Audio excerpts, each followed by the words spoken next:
but Sam was suddenly taken down with a punch. It was Max, who had always liked Sophie. Sam got up and was about to fight back, but he was kicked away instead. In the end, they wrestled.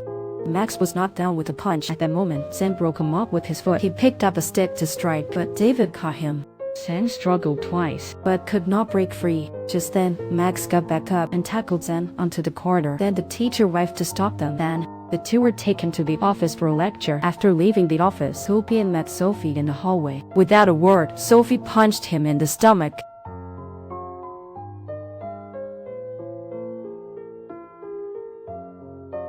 As she left, Sophie warned him to never bully Henry again, otherwise he'd face the fallout.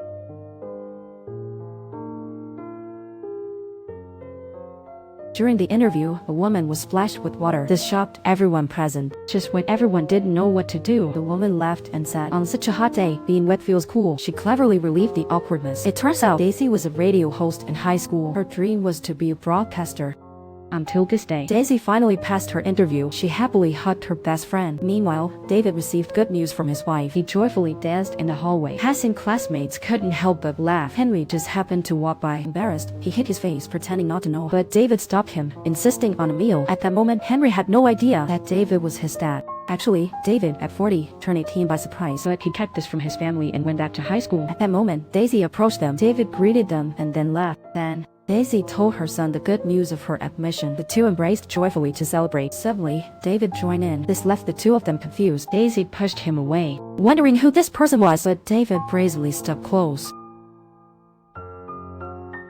The other side, the company later learned that Daisy was a mother. Without hesitation, he had her moved to 4th place. Then, he replaced her with a young and beautiful girl. At that time, Daisy was completely unaware. Watching her colleagues receive their own shows, Daisy felt very envious. The team lead suddenly caught her. She thought she finally had her own show, but the leader only asked her to bring coffee. Until that day, after a baseball game, they needed a host for interviews. The main host couldn't make it at the last minute. They could only let Daisy take over. She hurriedly changed and arrived on site. He also stressed that this interview was very important. During the interview, the team celebrated their win. They planned to splash water on the captain. Then, Chubby approached carrying the water. In the end, he tripped. Water from the bucket splashed on Daisy. And this scene was seen by her son at the TV. Daisy also trended due to this livestream. Netizens praised her highly. But soon, Daisy's past concerning her mother was revealed. And in high school, her unwanted pregnancy was also dug up. Her daughter Sophie faced ridicule from her classmates. After the bosses learned of this, they felt Daisy stained the company's name, so they organized a gathering. Since Chubby splashed Daisy last time by accident, this time she was asked to splash him back. The leader appeared to comfort Daisy, but actually aimed to exploit this to oust her. To spare Chubby embarrassment, Daisy engineered a clever solution. Let's cheer each other on! Then the boss suggested another interview, but the boss pushed for the audition's topic. Yet the baseball player named Daisy for this. The boss said a young girl would get better results, but honestly, I'm just an old dude. Noticing the choice of the one involved, the leader must just agree. Meanwhile, after Max last fought with the school bully, he goes to the store where Sophie works. Sophie treats his wounds. Then he heads to the shelves. Knowing that Sophie hasn't eaten yet, he plans to buy her a meal box. At that moment, David walks in helping his daughter with her things. He feels for his daughter lifting such weight. He then buys a meal box. At checkout, Sophie asks if he needs a bag. David says, "This is for you." He reminds her to eat, even if busy.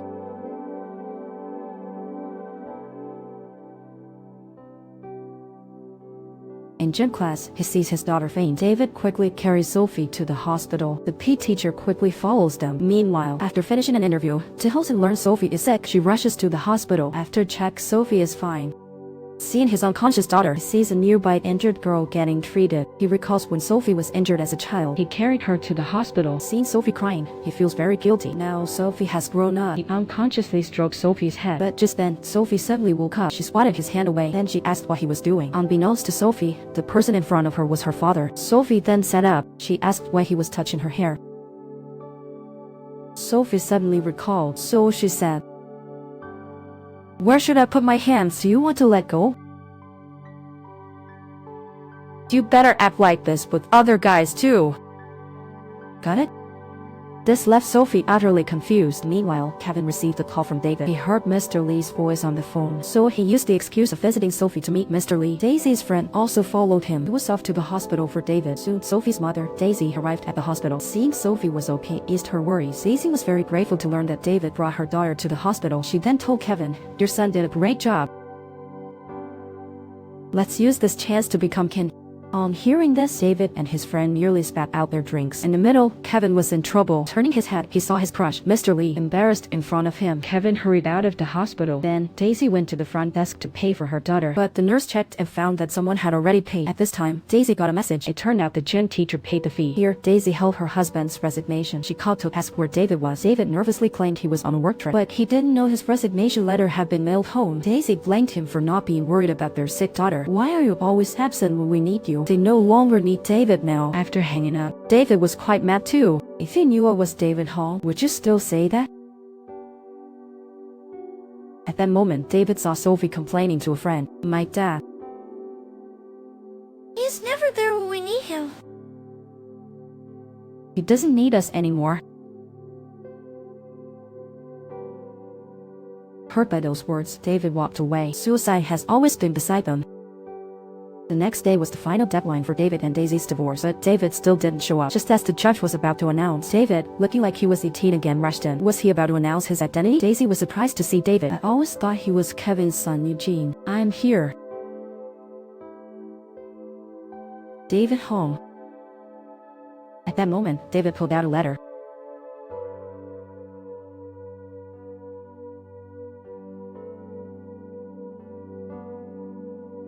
The man returned to high school at 18. His former rival has become his current gym teacher. At this point, a girl suggested the teacher share about their first love. Only David showed a face of anger because he knew the teacher's first love was his wife. So, the teacher then talked about watching a movie with their first love, and the teacher added, first love is now divorced, and he can soon be with her. Hearing this, David got angrier. He snapped his pen. After school, David heard his daughter say, Mom's first love isn't that. David instantly lost his cool. What? It wasn't her first love? Sophie was taken aback. She turned and said, My mom said her first love isn't that. Upon hearing this, David felt very upset. He ignored Daisy when they crossed paths, but when he saw Daisy carrying 2 bags, he jumped in to help. Was there right? Daisy pulled out some cash for him, but David refused. After a few steps, David thought about revealing his true identity to her, so he turned and chased after her. But when he entered, he saw the teacher holding Daisy. David thought Daisy was cheating. The next moment, Daisy pushed the teacher away, and Daisy repaid Sophie's medical fees from that day. If you need help, you can come to me. But then he started bad-mouthing David. This made Daisy very angry. She then stood up and left. Daisy would defend herself in public. The next day when Daisy came to work, the girl who replaced Daisy as top of the class, she was about to be fired, so she approached Daisy, pretending to be nice while snapping a pic. Then turning around, she exposed Daisy's divorce. She added a caption saying, Although you're divorced, don't be discouraged. Keep going! Soon, the company leaders learned about it. At this moment, the girl mockingly said, It was unintentional. Sophie is nearly late to school. Justin saw this. He delayed at the door, tying shoes to stop the teacher. As Sophie went in, Justin finally stood up. He gave the teacher something to thank the teacher for all the support. The teacher looked at the chocolate in hand. She smiled wide right away. During the break, the news of Sophie's mother's divorce also spread to the school. A classmate showed Sophie a photo. David had not gone to school since the divorce. The teacher came to check in. Seeing David holding a beer, the teacher suddenly glared. The teacher asked him, How could you let your son drink beer? The teacher asked why David wasn't going to school. Kevin blurted he divorced. This left the teacher baffled. Kevin quickly explained it wasn't his divorce nor mine. The Mr. Lee angrily turned and walked away. Was home, she met a neighbor downstairs. The neighbor asked why they hadn't seen her roommate in a while. She said it, then walked away. Once inside, she opened the closet. Inside, it was a game room. Just as she sat down, a friend called to invite her out to play games. Then the scene changed and the teacher changed her outfit and left. Next, she visited a cafe. She saw her gaming friend online, so they started chatting. But she had no idea that this friend was Kevin.